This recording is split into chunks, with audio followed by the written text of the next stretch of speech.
Hello and welcome to my channel. This is Sandra with Real Estate Investing. I am so happy that you could tune in with me this moment so we could discuss more about real estate investing. So, once again, I want to welcome everyone if you're just tuning in, and I thank you for being here with me. So, let's just dive in and build wealth together. I wanted to talk about a topic today which is dear to my heart and also very important.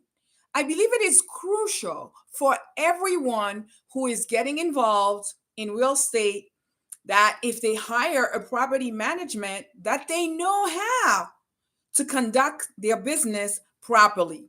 So, let's just dive in folks because we have so much to talk about at this moment. So, you purchase a property and you're happy with it. It could be a one family, a multi-family property, perhaps even a commercial building. Guess what?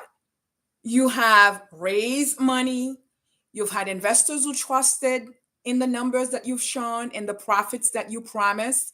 And now that you have hired a property management after you have vetted quite a few and you've decided on the right one for you, this is the moment, right? This is it. It's happening. You got the property management, and you're moving forward. But let me tell you this. Many investors think just hiring the property manager means they can just sit back and collect rent. But let me tell you, that is far from the truth, folks. Ladies and gentlemen, it is very far from the truth. If you do not stay on top of your property manager, you could lose thousands of dollars, deal with frustrated tenants, and watch your investment fall apart. So, today, I'll show you why active management is crucial and how to do it the right way. Ready? Because I am, because it's an exciting time. One of the biggest mistakes new investors make is thinking that a property manager will care about their property as much as they do. I am not standing here saying that they do not care. Please, not at all. I have met great property management company teams as well as some not too good that I had to move away from really quick. But tell me this.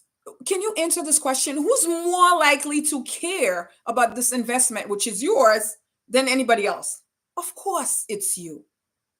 The truth is, property management is a business and their goal is to maximize profits, right? Is that wrong? No. The same way you want to maximize your profit, they want to maximize theirs as well. It's not necessarily to protect your investment because you're not the only one they have. Are you the first priority of theirs? You are your first priority. Think about this because property management, like I said, can make or break you.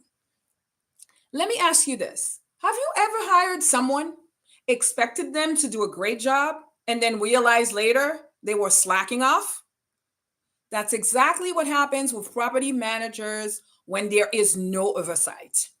Imagine you're just waiting that you get this property management, you got the property, tenants move in, everything's fine, and you're waiting for the check to come in. Let me tell you what could go wrong when you don't manage them. You could be overcharged for repairs. And I've learned this.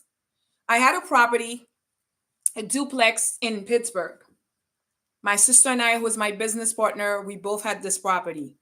And we hired this. Actually, it wasn't a big company. The guy told us he didn't have, I think he had himself and somebody else. So we were like, we don't have to pay a lot. This is where it happens when you don't actually go to a real company. But he claimed to be one, and somebody else I know was using him, right? So he would go to his own friends, and whatever issue that my property was having, he'll go to this guy. I trusted him. Oh my goodness, that guy was eating away everything. I mean, every month I was looking, I'm like, for what? What is being repaired? This man ate my whole profit because he was giving work to his friends and they were overcharging because it wasn't until I realized that. I was looking at the receipts. Why is this so expensive? I live in a city where things are expensive. Pittsburgh wasn't that expensive then. We're talking about years and years ago when I started. So a simple plumbing fix could cost double, and it did than what it should because I wasn't managing the property manager. That's my job. That's my asset. Who's going to protect it but me? And the tenant screening, one mistake we made, well, it's not so much of a mistake then. There were people already when we purchased this property. There were two people living there before, and what my goal wasn't to actually kick those people out. They were already there. They were used to being in this particular area. They had children, so they probably already enrolled in school. That's not my goal to get them out. One of them moved out. That property manager didn't work hard to get someone else moving in, but only one tenant was paying me in that duplex. He was taking money for two properties. All of this, you have to be on top of it. If you don't manage that, you're losing money. So his inability to get someone in and to screen a tenant to get in, all of this, listen, this is expensive to me. And also another thing that could have happened, what if the other tenant, we had to do eviction because the type of work this gentleman was performing wasn't the best. So take this as a lesson. I've lived through it and I know what I'm talking about. Also, neglecting maintenance. That's another issue. Small issues like a leaky roof could turn into big, costly problems. I know because we had to fix. At first, I remember him telling us, you could patch here, you could patch there. Those are neglecting. I know he was trying. He was coming across as if he's saving me money, but in the long run, it wasn't because he had someone going in there so many times. I think if I had fixed the issue at once in the beginning, it would have been a lot less. So think of this, folks. This is serious. This is your business. You need to take charge. You need to be in control. You have to manage the manager. Technically, you're managing the asset because after all, it is yours and you must protect it. All right. So don't overlook this because this is your business. I always say it. If you get into it, it's not a hobby. Take it seriously. Then what is the right way to manage your property manager? You're not going to be rude. That's not the point. You're not going to call them out and say, you didn't do this. This is not how. This is a professional relationship that you have. If something's not working, you're going to meet with them. If they're in a different state, this is what happened. The person was in a different state than I was. I traveled over there. We went, we met, we had coffee, and we spoke. This is one way to do it. Okay. Maybe you don't have time. I know all of this could come into it, but quite frankly, you have to take steps. The first steps you should take, I would say, is when you hire that property manager, you have to be crystal clear how you want repairs to be handled. You want to get multiple quotes for anything over a certain amount. Let's say, for instance, I always say $500. Because I remember my coach used to say, you know what? If you are only getting $500 a month and this is costing you $500, you're at negative number. So anything that's going to cost me more than the rental income that's coming in, please, you must set this aside from the very beginning. So you must give them crystal clear explanation of what you expect from them. The repairs, how to handle them. Anything over $500, you must be notified. Second, tenant selection. What are the criteria to get a tenant in? I would say the first thing, credit score, because they still look at my credit score. Anywhere I go, my credit score is always verified, checked, as if I'm lying. I know you're not, I'm not, but it has to be. And also income requirements. If a couple's moving in and if it's a single person, all of those have different factors. So income requirements must be met. In their eviction history, I don't care if they call the previous owner where they used to live. Listen, that's not going to work. If that person wants that particular tenant out, they might say even nice thing just to get them out. So find out. You can pull this in court, and that's their job to do. So you need those three elements. For the tenant selection, the criteria that must be met is check their credit score, check their income requirements, their eviction history. Because if you don't, this is going to be in the long run your problem. Is that something you want to deal with? No, because the goal is to make money, to make profits, and especially if you have either a multi-family building that you have purchased with other people's money or a commercial building where you actually raise money. You have to every 3 months or every quarter, every 6 months, you have to report. What are you going to say? You must be on top of that property management company and how often they must communicate with you. Do you get weekly updates, rent collection reports, for instance? One thing I liked after I had changed this particular property manager, we hired another company which was up to par. I was very amazed. This is several years back. They were one of the first companies that had what they call a portal. My sister and I, my business partner, we used to go on that portal. Even when I was at work, I could check on my phone, on my laptop doing lunch, and see what's on the portal. That I liked because I could see the reports that they put down. I could see money that was coming in. And if there was any repairs done, I could see all of that. So this is part of your job to maintain, correct? So communication, even if you don't really talk to them on the phone, and there are times you must call, you have to call. Nowadays, people text and the portal. I found the portal was most efficient to me because I didn't have, while I was at work on my lunch break, I was able to write something on the portal and they can immediately see it when you write it. So that's pretty cool, right? Pretty neat. Also, you should have a review of your monthly report. Most property management now, they will send you financial statements. They have done that for me and I really appreciated it because I learned also certain things that I didn't know. And if you ever get involved with a property management and they don't have a portal or they don't send you monthly reports, you got to start vetting other companies, right? But one thing is when they send you those financial statements on a monthly basis, please read them. In the beginning, I didn't know the importance of reading those things. And what should you look for? I would say look for unusual maintenance charges. Because you could see some charges you don't understand. Some vacancies or late rent payments, also. You need to look at that, as well as any new fees you weren't expecting. Because sometimes things could come up like, I don't recall we spoke about this. You should be made aware of those new fees. There could be something that was beyond anyone's thinking and it came about, but you should be made aware and not just put it on the portal. Because I have another company, a servicer for one of my mortgage note, the lack of communication. I do. I am responsible for not reading every day on the portal, but there were certain things that just put on the portal. Like you're supposed to tell me there were certain factors that were happening with the tenants. If the tenant is sick and not able to go to work, don't just put that on the portal. I wanted to be notified. First of all, maybe I could have sent something to that person. You don't say anything. You just put it on the portal. Oh, you're supposed to read it. So I would say, since if there is a portal, always go on the portal on a daily basis. Somebody had asked me one of the questions, which was a great question. That person asked me, well, what do you mean you have to manage the manager for a commercial property? I tell you, what happened if a tenant move out?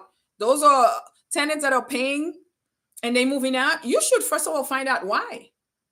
Did they find something that's a lot cheaper? Because if he's moving out or she's moving out, there's a reason, because someplace is better and cheaper. Maybe I should look into that. You should know about it. Any changes in your area, anything that's trending, you should know. And your property manager should know also and put you on notice. So all of those factors are important. So read those financial statements, ensure that all the maintenance charges or any type of charges there are not unusual. Check for vacancy or late rent payments. And for instance, one of my multifamily that I had, one of them had a what you might call an area where people could do laundry. So there was like people actually paid. I didn't when I purchased the property, I wasn't even thinking of that as an income. but it wasn't income. So if there is such a thing, for instance, a machine there that came with the building when you purchase it and people will buy food or what have you, you should follow up on that. Absolutely do. So I remember when my property management team will call and said, well, we have to send you that. So I'm going to change all the coins and change them in dollars and like put them in your account. Yes, if there's a laundry room and you're getting paid for that, uh, listen, ask for, don't, yeah, send you the money. So you see, those things you have to be aware of and be on top of. Right. So that's the reason you need to be alert and aware of what's going on. And another thing you can do, which I've done with my property that I had, my multifamily property I had in Ohio, you could do a surprise inspection. Do that once or twice a year. Why not schedule a surprise visit or have someone check in? Why would you want to do that? You may ask. Well, you're going to ensure that the tenants are taking care of the property. Repairs are actually being done and no major issues are being ignored. Because one of my properties, that multifamily, oh my goodness, this county was big on giving you tickets for garbage that was left out by the tenants, the way they maintain that.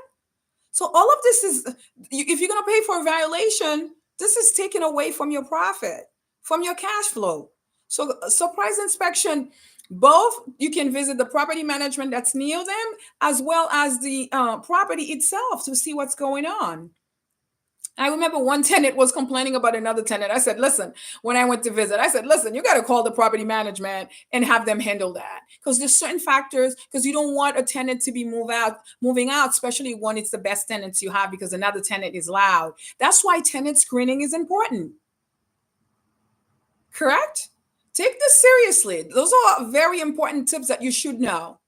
And also, any repair that will be over 2000, at least 2000, if a property manager tells you a repair will cost 2000, I'm telling you, you got to get multiple bids. Get multiple bids for the repairs. I wouldn't just accept 2000. That's a lot of money. Always ask for 2 or 3 estimates. This will save you from getting overcharged. That I've learned from the very first meeting I went to my RIA, my Real Estate Investment Association, here in New York. So please do that. You got to get multiple bids. 2000? Really? I'm not paying you. This is like, is that your salary? I'm not paying that. I'm going to go get another bid, another one. You have that choice. Yes, you can elect to do so. And always have an exit strategy. Because if your property manager isn't performing well, be ready to fire them. Unfortunately, I had to do this with my very first property management. We had I didn't just fire him. I don't want to use the word fire, but you got a part. The relationship has to be parted, and it's fine. My sister and I, we met with him. We spoke and we discussed that it wasn't working for neither one of us. He recognized the fact, we recognized it, we knew it. Because a bad manager can cost you way more, way more than you can anticipate. So always have backup options. Do. Because if you're not pleased with property management, you can always vet a couple other property management. You're just not going to get the first one and this is it. You are going to do your due diligence, because this is why I always emphasize on due diligence. You have to. Yes, you do. You really do have to do that, because that's important not only for you, because this, as I said, this is your business. You must do that. So, as I was saying, I've learned from lessons, all of those things I'm telling you. This is something that I've learned and I lived through it. And I've survived and I know better now.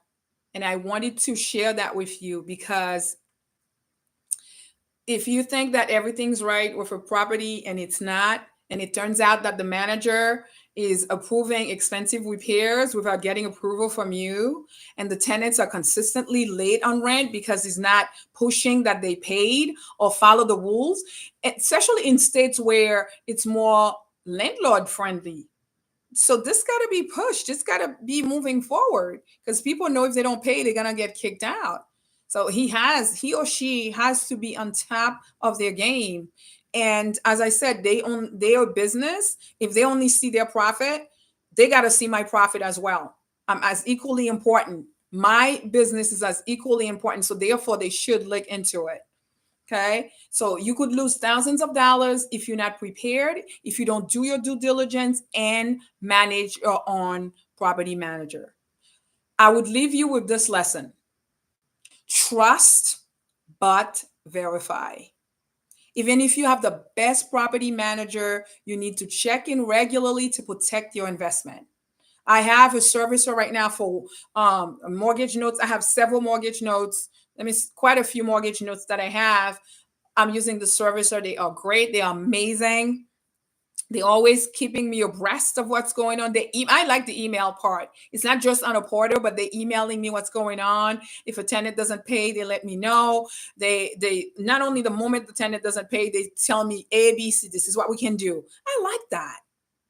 Nevertheless, if something's not clear, I still verify with them. So again, the lesson here is to trust, but verify, because you need to check regularly in order to protect your investment. So do not dismiss this idea. So you got to take control of your investments. At the end of the day, no one will care about your investment more than you do. At the end of the day, again, no one else will care more than you do. And property managers can be a great asset, but only if you manage them properly. If you like what you hear, you have learned something here, I would ask that you like, subscribe, and share this video, because I don't know how many people want to get involved and have questions about managing the property manager. Here is a video that I made specifically for all of you. Watch it. Put your questions below. I will answer them. That's why I'm here, because as I told you, I've been through it. I cannot wait to see you all in the next video. Bye-bye.